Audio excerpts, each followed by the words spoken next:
ভজকটভাবে দেশ চলছে, কেউ নিশ্চিতভাবে বলতে পারছে না কে দেশ চালাচ্ছে। সরকারের মধ্যে আরেকটি সরকার আছে, সেই সরকারই নাকি দেশ পরিচালনায় গুরুত্বপূর্ণ ভূমিকা রাখছে। জাতীয় পার্টির চেয়ারম্যান এমন এক মন্তব্য করেছেন। 23শে আগস্ট দলটি আয়োজিত সমাবেশে তিনি এসব কথা বলেন। সমাবেশে জিএম কাদের বলেন, সরকারি দলও নাকি অনেকগুলো দাঁড়িয়ে গেছে, কোনো নিবন্ধন নেই। এমন দলের কিছু অংশ সরকারে আর কিছু অংশ বাইরে আছে। সরকারি দলের সব সুযোগ সুবিধা তারা ভোগ করছে। তাদের বক্তব্য ও বিবৃতি অত্যন্ত গুরুত্বপূর্ণভাবে সরকার গ্রহণ করছে। বিএনপি ও জামায়াতে ইসলামীর মতো বড় দুই দলও সরকারি দলের মতো সুযোগ সুবিধা ভোগ করছে বলে জিএম কাদের অভিযোগ করেন। তিনি বলেন, আরও ছোট ছোট কিছু দল আছে যারা কোনোদিন নির্বাচনই করেনি অথবা নির্বাচিত হয়ে গুরুত্বপূর্ণ কোনো দায়িত্ব পালন করেনি, তারাও সরকারি দলের সুযোগ সুবিধা লাভ করছে।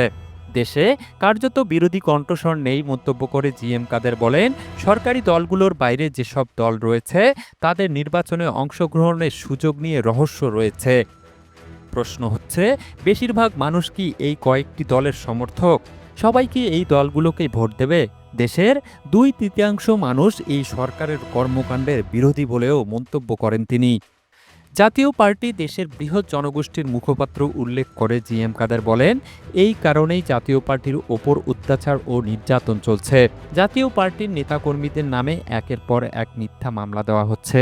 সরকার জাতীয় পার্টির কণ্ঠ রোধ করতে চাচ্ছে। তিনি আরো বলেন, বর্তমান সরকারও বিরোধী কণ্ঠস্বর সহ্য করতে পারে না। আপনারা তো শেখ হাসিনার মতোই একই কাজ করছেন, ফেসিবাদ কায়েম করেছেন। বর্তমান সরকার হচ্ছে নব্য ফেসিবাদ। নির্বাচন হওয়ার পরিবেশ দেখতে পাচ্ছেন না জানিয়ে জাতীয় পার্টির এই নেতা বলেন, আমরা একটি সুন্দর নির্বাচন চেয়েছিলাম, যা দীর্ঘদিন ধরে হচ্ছিল না। সুন্দর নির্বাচনের মাধ্যমে একটি জবাবদিহিমূলক সরকার গঠনের আশায় আমরা বৈষম্য বিরোধী আন্দোলনের সমর্থন দিয়েছিলাম। বেশিরভাগ মানুষ আন্দোলনে নেমেছে, জীবন দিয়েছে একটি সুন্দর নির্বাচনের জন্য, যার মাধ্যমে ন্যায় বিচার ভিত্তিক সমাজ গঠন হবে, বৈষম্যহীন সমাজ প্রতিষ্ঠিত হবে। আমরা দেখছি দেশে অন্যায় ও অবিচার ভিত্তিক সমাজ প্রতিষ্ঠিত হয়েছে। এই সরকারের নির্বাচন করার সক্ষমতা নেই বলে মনে করেন জিএম কাদের। তিনি বলেন, এই সরকার নির্বাচন পরিচালনার জন্য উপযুক্ত নয়, কারণ এই সরকার প্রশাসন, বিচার বিভাগ সহ সব বিভাগের মনোবল ভেঙে দিয়েছে। অনেককেই মামলা দিয়ে অন্যায়ভাবে চাকরিচ্যুত করা হয়েছে।